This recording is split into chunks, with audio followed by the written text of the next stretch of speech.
अद्वैतम प्रमाणतः। ओम श्री शंकराचार्य नमः। ओम श्री सद्गुरु परमात्मने नमः। श्लोक नंबर 214 है। एक श्लोक में आत्मस्वरूप विषयक प्रश्न। शिष्य, हे गुरु, इन 5 कोशों को मिथ्या रूप से निषिद्ध हो जाने पर तो मुझे सर्वाभाव अर्थात सुनने के अतिरिक्त और कुछ भी प्रतीत नहीं होता। फिर आपके कथनानुसार बुद्धिमान पुरुष किस वस्तु को अपना आत्मा माने? श्लोक 215 से 227 तक 13 श्लोकों में आत्मस्वरूप निरूपण। गुरु, हे विद्वान, तू बहुत ठीक कहता है। विचार करने में तू बहुत कुशल है। अरे, जैसे अहंकार आदि तेरे विकार है, वैसे ही उनका अभाव भी है। ये सब जिसके द्वारा अनुभव किए जाते हैं और जो स्वयं अनुभव नहीं किया जा सकता, अपनी सूक्ष्म बुद्धि के द्वारा उस सबके साक्षी कोई तू अपना आत्मा जान। ये तो जिसके द्वारा जो जो अनुभव किया जाता है वह सब उसी के साक्षित्व में कहा जाता है। बिना अनुभव के पदार्थ में किसी का भी साक्षी होना नहीं माना जाता। अपना तो ये आत्मा स्वयं ही साक्षी है, क्योंकि यह स्वयं अपने आप से ही अनुभव किया जाता है। इसलिए इससे परे कोई और अपना साक्षात अंतरात्मा नहीं है। जागृत, स्वप्न और सुषुप्ति, इन तीनों अवस्थाओं में जो अंतःकरण के भीतर सदा अहम अहम नए रूप से अनेक प्रकाश प्रयुक्त होता हुआ प्रत्येक रूप से स्पष्टतया प्रकाशित होता है और अहंकार से लेकर प्रकृति के इन नाना विकारों को साक्षी रूप से देखता हुआ नित्य चिदानंद रूप से स्फुरित होता है, उसी को तो अपने अंतःकरण में विराजमान अपना आप समझे। इस प्रकार मूढ़ पुरुष घड़े के जल में प्रतिबिंबित सूर्य बिंब को देखकर उसे सूर्य ही समझता है। उसी प्रकार उपाधि में चित्त चिदाभास को ज्ञानी पुरुष ब्रह्म से अपना आप ही मान बैठता है। विद्वान पुरुष घड़ा, जल और उसमें स्थित सूर्य का प्रतिबिंब, इन सबको छोड़कर जैसे इन तीनों के प्रकाश इनसे पृथक और स्वयं प्रकाश रूप सूर्य को देखता है, उसी प्रकार देह, बुद्धि और चिदाभास इन तीनों को छोड़कर बुद्धि गुहा में स्थित साक्षी रूप इस आत्मा को अखंड बोध स्वरूप सबके प्रकाशक और सत असत्य दोनों से भिन्न, नित्य विभू, सर्वगत, सूक्ष्म, भीतर बाहर के भेद से रहित और अपने आप से सर्वथा भिन्न इस आत्मा को भली भांति अपना निज रूप जानकर पुरुष पाप रहित, निर्मल और अमर हो जाता है। वह अति बुद्धिमान पुरुष शोक रहित और आनंद घन रूप हो जाने से कभी किसी से भयभीत नहीं होता। मुमुक्षु पुरुष के लिए आत्म तत्व के ज्ञान को छोड़कर संसार बंधन से छूटने का और कोई मार्ग नहीं है। ब्रह्म और आत्मा के भेद का ज्ञान ही भवबंधन से मुक्त होने का कारण है, जिसके द्वारा बुद्धिमान पुरुष अद्वितीय आनंद स्वरूप ब्रह्म पद को प्राप्त कर लेता है। ब्रह्मभूत हो जाने पर विद्वान फिर जन्म मरण रूप संसार चक्र में नहीं पड़ता। इसलिए आत्मा का ब्रह्म से भिन्नत्व बलि प्रकार जान लेना चाहिए। ब्रह्म सत्य ज्ञान स्वरूप और अनंत है। वह शुद्ध, तर, स्वतः सिद्ध, नित्य, एकमात्र आनंद स्वरूप, आनंद रस स्वरूप, प्रत्यक्ष और अभिन्न है तथा निरंतर उन्नतिशाली है।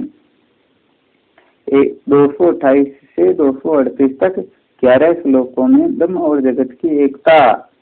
ये परमाद्वैत ही एक सच्चे पदार्थ है, क्योंकि इस स्वात्मा से अतिरिक्त और कोई वस्तु है ही नहीं।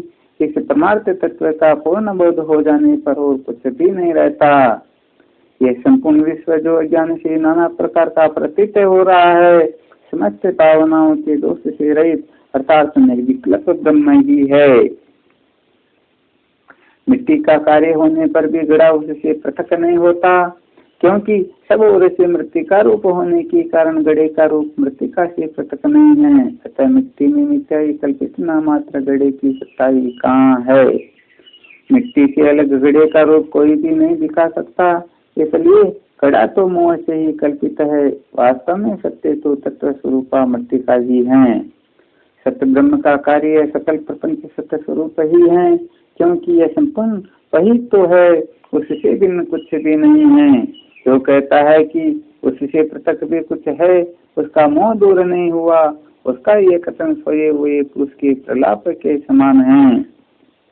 ये संपूर्ण विश्व ब्रह्म ही है, ऐसा अति श्रेष्ठ अथर्व श्रुति कहते हैं। इसलिए यह विश्व ब्रह्म मात्र ही है, क्योंकि अधिष्ठान से आरोपित वस्तु की पृथक सत्ता हुआ ही नहीं करती।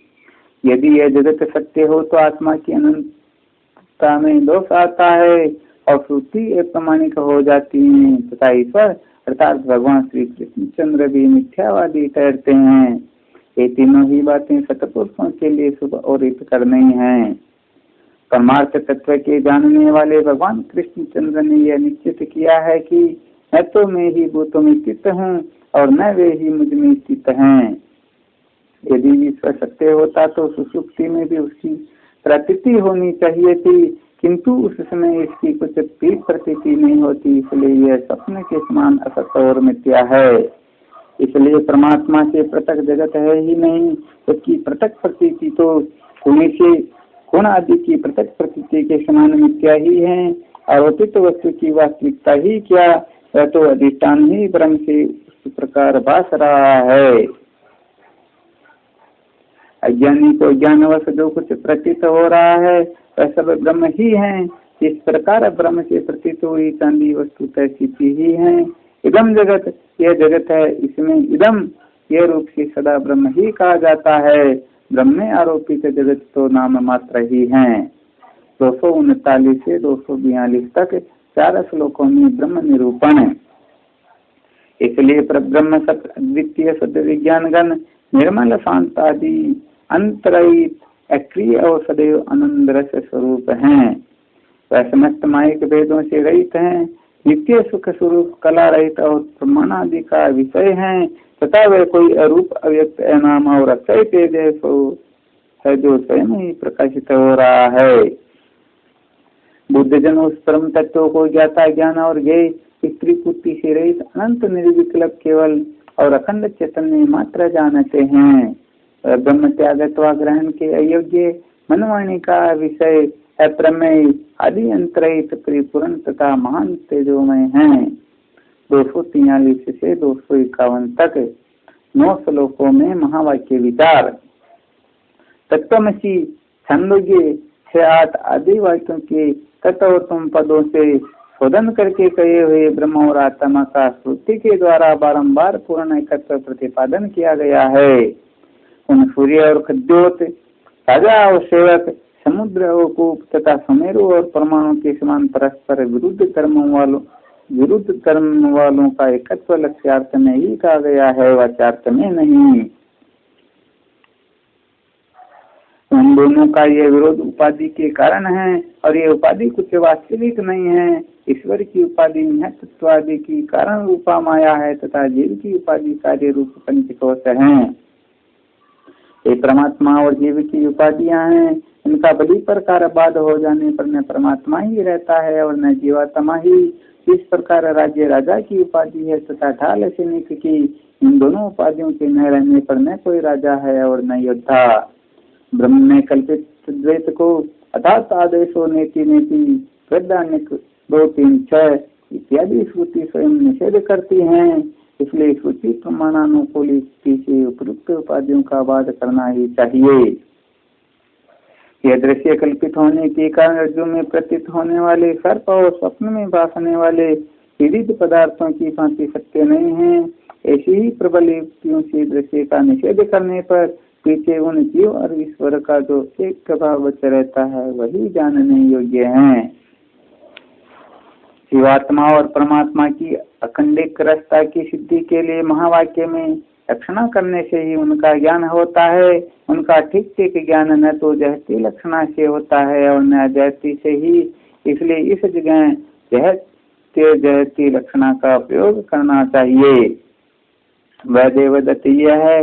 इस वाक्य में वह शब्द का प्रोक्षत्व और यह शब्द का प्रोक्षत्व इन दोनों विरुद्ध कर्मों का वाद करके जिस प्रकार देवदत्त की एकता ही बतलाई जाती है, उसी प्रकार तत्वमसि इस वाक्य में तत्पद के वाच्य ईश्वर की उपाधि माया और तुम पद के वाच्य जीव की उपाधि अंतःकरण इन दोनों के विरुद्ध धर्मों का बाध करके शुद्ध चैतन्यांश की एकता कही जाती है। इस प्रकार लक्षणा द्वारा जीवात्मा और परमात्मा के चेतनांश की एकता का निश्चय कर बुद्धिमान जन उनके अखंड भाव का परिचय अर्थात ज्ञान प्राप्त करते हैं। ऐसे ही सैकड़ों महावाक्यों से ब्रह्म और आत्मा की अखंड एकता का स्पष्ट वर्णन किया गया है। 252 से 267 तक 16 श्लोकों में ब्रह्म भावना। स्थूल मनन हरिस्वम दीर्घम वृद्ध अन्य तीन 8-7 इत्यादि श्रुति से असत स्थूलता आदि का निराश करने से आकाश के समान व्यापक अतर्क्य वस्तु स्वयं ही सिद्ध हो जाती हैं। इसलिए आत्म रूप से ग्रहित देह आदि मिथ्या ही प्रतीत होते हैं। इनमें आत्मा बुद्धि को छोड़ और मैं ब्रह्म हूँ इस शुद्ध बुद्धि से अखंड बोध स्वरूप अपने आत्मा को जान। जिस प्रकार मृतिका के कार्य घट आदि हर तरह से मृतिका ही है, उसी प्रकार सत्य से उत्पन्न हुआ यह सत्य स्वरूप संपूर्ण जगत सन्मात्र ही है, क्योंकि सत्य से परे और कुछ भी नहीं है तथा वही सत्य और स्वयं आत्मा भी है। इसलिए जो शांत निर्मल और द्वितीय परब्रह्म है वह तुम ही हो। जिस प्रकार स्वप्न में निद्रा दोष से कल्पित देश काल विषय और ज्ञाता आदि सभी मिथ्या होते हैं, उसी प्रकार जागृत अवस्था में भी यह जगत अपने ज्ञान का कार्य होने के कारण मिथ्या ही है।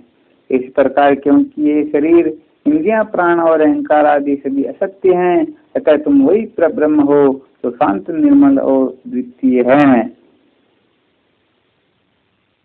जो जाति नीति कुल और गोत्र से परे हैं, नाम रूप गुण और दोष से रहित हैं तथा देश काल और वस्तु से भी पृथक है, तुम वही ब्रह्म हो ऐसी अपने अंतःकरण में भावना करो।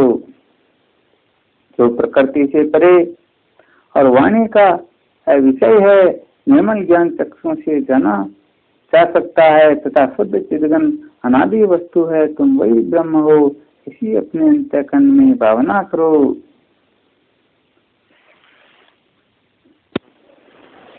जिसमें कोई वस्तु भ्रम से कल्पित होती है, विचार होने पर वह तद्रूप ही प्रतीत होती है, उससे पृथक नहीं। स्वप्न के नष्ट हो जाने पर जागृत अवस्था में क्या विचित्र स्वप्न प्रपंच अपने से पृथक दिखाई देता है।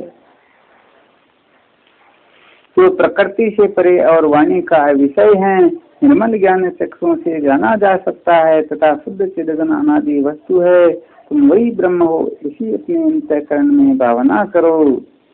क्षुधा पिपासा आदि 6 उर्मियों से रहित योगी जन जिसका हृदय में ध्यान करते हैं, तो इंद्रियों से ग्रहण नहीं किया जा सकता तथा बुद्धि से अगम्य और स्तुत्य ऐश्वर्यशाली है, तुम वही ब्रह्म हो इसी चित्त में भावना करो। तो इस भ्रांति कल्पित जगत रूप कला का आधार है, स्वयं अपने ही आश्रय स्थित है, सत्य और असत्य दोनों से भिन्न है तथा जो निर्वय उपमा रहित और परमेश्वरीय संपन्न है, वह परब्रह्म ही तुम हो ऐसा चित्त में चिंतन करो। जो जन्म वृद्धि परिणति अपक्षय व्याधि और नाश इन शरीर के इन 6 विकारों से रहित और अविनाशी हैं तथा विश्व की सृष्टि पालन और विनाश का कारण है, वह ब्रह्म ही तुम हो ऐसी अपने मन में भावना करो। तो भेद रहित और अपरिणामी स्वरूप है, तरंगहीन जल राशि के समान निश्चल है तथा नित्य मुक्त और विभाग रहित है, वह ब्रह्म ही तुम हो ऐसा मन में विचारो। तो एक होकर भी अनेकों का कारण तथा अन्य कारणों के निषेध का कारण है, किंतु जो स्वयं कार्य कारण भाव से अलग है, वह ब्रह्म ही तुम हो ऐसा मन में मनन करो।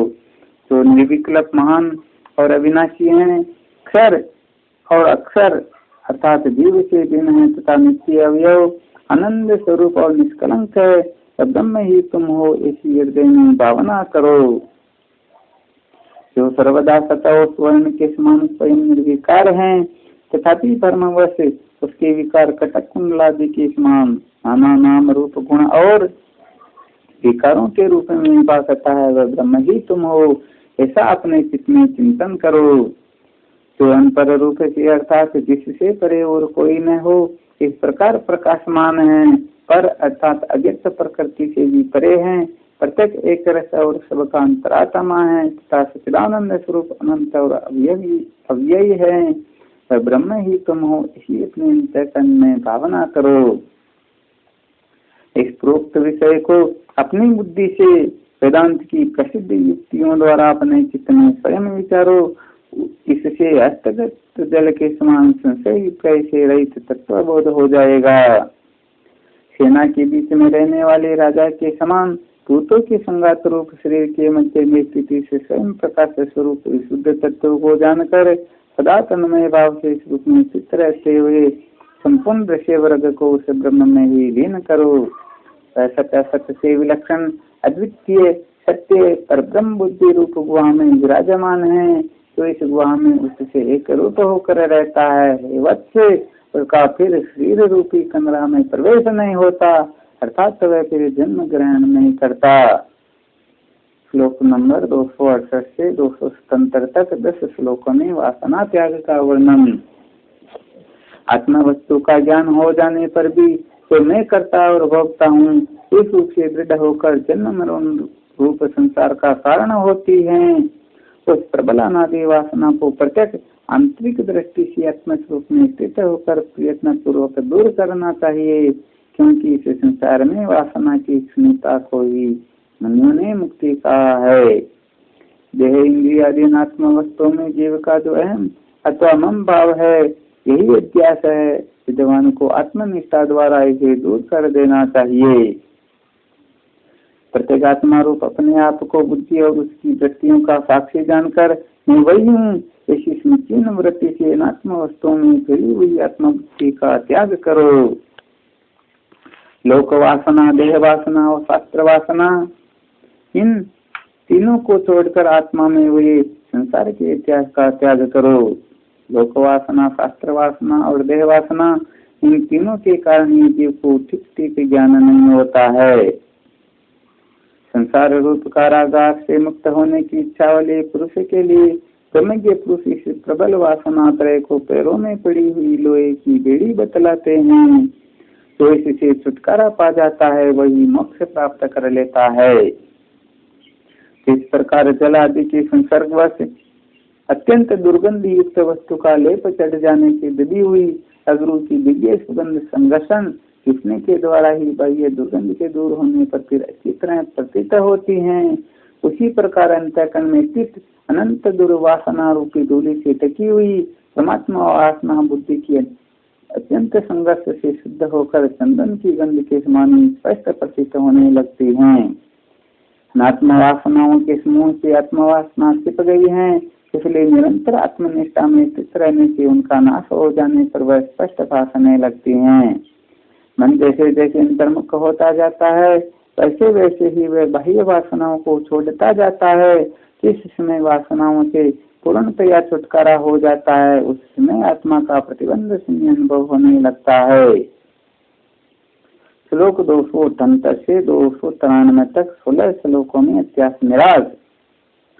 चित्त वृत्तियों को रोककर निरंतर आत्मस्वरूप में स्थित रहने से योगी का मन नष्ट हो जाता है और उसकी वासनाओं का भी क्षय हो जाता है। इसलिए अपने अध्यास को दूर करो। रजोगुण और सत्वगुण से तम, सत्वगुण से रज और शुद्ध सत्व से सत्वगुण का नाश होता है, इसलिए शुद्ध सत्व का आश्रय लेकर अपने अध्यास का त्याग करो। प्रारब्ध ही शरीर का पोषण करता है, ऐसा निश्चय कर निश्चल भाव से धैर्य धारण करके यत्न पूर्वक अपने अध्यास को छोड़ो। मैं जीव नहीं पर ब्रह्म हूँ, इस प्रकार अपने में जीव भाव का निषेध करते हुए वासना त्रय के वेग से प्राप्त हुए जीवत्व के अध्यास का त्याग करो।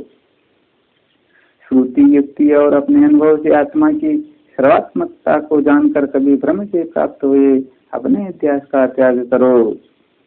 बौद्धवान मुनि को कोई भी वस्तु ग्राह्य अथवा त्याज्य न होने से कुछ भी कर्तव्य नहीं है, इसलिए निरंतर आत्मनिष्ठा द्वारा तमाम हुए अध्यास को त्यागो।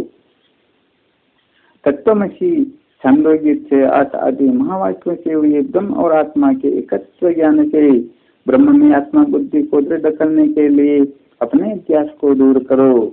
इस देह में जो अहम भाव निपन्न हो रहा है, का जब तक पूर्णतया लय न हो जाए तब तक सावधानता पूर्वक युक्त चित्त से अपनी इच्छा को दूर करो।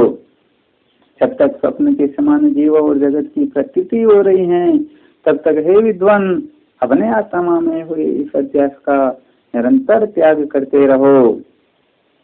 निंद्रा, लौकिक बातचीत अथवा शब्दादि किसी से भी आत्मस्मृति को अवसर न देकर अर्थात किसी भी कारण से स्वरूपानुसंधान को न भूलकर अपने अंतःकरण में निरंतर आत्मा का चिंतन करो। माता पिता के मल से उत्पन्न तथा मल मांस से भरे हुए इस शरीर को चांडाल के समान दूर से ही त्याग कर ब्रह्म भाव में स्थित होकर खर्च करते हो जाओ। हे मुने, घट का नाश होने पर जैसे घटाकाश आकाश में मिल जाता है वैसे ही जीवात्मा को परमात्मा में लीन करके सर्वदा अखंड भाव से मौन होकर रहो। जगत का अधिष्ठान जो स्वयं प्रकाश पर ब्रह्म है उस सत्य स्वरूप से स्वयं एक होकर पिंड और ब्रह्मांड दोनों उपाधियों को मल से भरे हुए भांड के समान त्याग दो। देह में व्याप्त हुई अहम बुद्धि को नित्यानंद स्वरूप चिदात्मा में स्थित करके लिंग शरीर के विमान को छोड़कर सदा द्वितीय रूप से स्थित रहो। इसमें यह जगत का आभास दर्पण में प्रतिबिंबित नगर के समान प्रतीत हो रहा है वह ब्रह्म ही में है। ऐसा जान लेने पर तुम कर्तव्य करते हो जाओगे। तो चेतन अद्वितीय आनंद स्वरूप और निष्क्रिय ब्रह्म सत्य स्वरूप तथा अपना अद्वैय पहला मूल स्वरूप है उसको प्राप्त होकर नट के समान धारण के इस शरीर रूपी मिथ्यावेश की आस्था त्याग दो। ओम पूर्णमदः पूर्णमिदं पूर्णात् पूर्णमुदच्यते पूर्णस्य पूर्णमादाय पूर्णमेवावशिष्यते। ओम शांति शांति शांति। चिदानंद गुरुदेव की पूज्य भगवत्पादादि गुरु श्री शंकराचार्य जी महाराज की जय हो।